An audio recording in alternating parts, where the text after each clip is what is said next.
Hi எல்லோரும் எப்படி இருக்கீங்க? குழந்தைங்க ஸ்கூலுக்கு தோசை தான் வேணும்னு சொல்லிட்டு ரொம்ப தொல்லை பண்ணாங்க. நானும் மாவு ஒரு 2-3 நாள் கழித்து பொறுமையாக அரைச்சிக்கலாம்னு சொல்லிட்டு தான் வெயிட் பண்ணிகிட்டு இருந்தேன். மாவு அரைச்சி வச்சுட்டா ஒரு 2-3 நாளைக்கு தொடர்ந்து இட்லி தோசை இதே தான் வேலையாக இருக்குது. அதனாலே கொஞ்சம் ஸ்டாப் பண்ணி வச்சுருந்தேன். அதுவும் இந்த கிரைண்டரை எடுத்து அரைக்கணுன்னா எனக்கு அவ்வளோ சோம்பேறித்தனம். சரி இன்றைக்கி அரைச்சிருவோம் அப்படின்னு சொல்லிட்டு தான் ரெடி பண்ணிகிட்டு இருந்தேன். நைட்டே வந்து ஊற வச்சுருந்தேன்.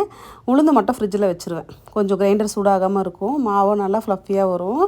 அதுவும் சின்ன குட்டி நாளைக்கு தோசை தான், அது கூட வந்து ரெட் கலர் சட்னி தான் வேணும்னு வேறு சொல்லியாச்சு. அதுவும் அவங்க ஃப்ரெண்டுக்கு ரொம்ப பிடிக்குமா, ஜாலியாக என்ஜாய் பண்ணி சாப்பிடுவாங்கன்னு சொல்லிட்டு, அதனாலே இன்றைக்கி யோசிக்காமல் அரைச்சிடணும்னு சொல்லிட்டு தான் அரைச்சி எடுத்து வச்சுட்டேன். கொஞ்சமாக வந்து கரைச்சி வச்சுட்டுனா நைட்டுக்கும் யூஸ் பண்ணிக்கலாம். இன்னொரு பேட்ச் வந்து ஃப்ரிட்ஜில் ஸ்டோர் பண்ணி வச்சுட்டேன். பன்னீர் வந்து கொஞ்சம் ஸ்டோர் பண்ணி வச்சுருந்தேன். அதையும் வந்து ரசகுல்லா மாதிரி ரெடி பண்ணி வச்சுட்டோன்னா குழந்தைங்க விரும்பி சாப்பிடுவாங்க. சர்ப்ரைஸ் பண்ணலாம். கொஞ்சமாக வந்து கோதுமை மாவு மிக்ஸ் பண்ணி தான் ரெடி பண்ணியிருந்தேன். அப்போ வந்து சாப்பிட்றதுக்கும் நல்லாயிருக்கும், பிரிஞ்சு வராமல் இருக்கும். நார்த் இந்தியாவிலலாம் ஒரு டிஃபன் கடை போட்டால் போதும், ஓஹோன்னு போயிடலாம். அதுவும் குளிர்காலத்தில் வந்து தோசை சுட்டு போட்டாவே போதும், நல்லா வந்து சேல்ஸ் ஆகும், விரும்பி சாப்பிடுவாங்க. மாவெல்லாம் அரைச்சதுனால லஞ்ச் ரொம்ப சிம்பிளாக தான் பண்ணியிருந்தேன். வாழைக்காயும் கத்திரிக்காயும் போட்டு காரக்குழம்பு பண்ணிவிட்டு ப்ளெயினாக ஒரு முட்டை ஆம்லேட் தான் பண்ணியிருந்தேன். வீடியோ பிடிச்சதா மறக்காமல் லைக் பண்ணுங்கள், ஷேர் பண்ணுங்கள். தேங்க்ஸ் ஃபார் வாட்சிங். பை.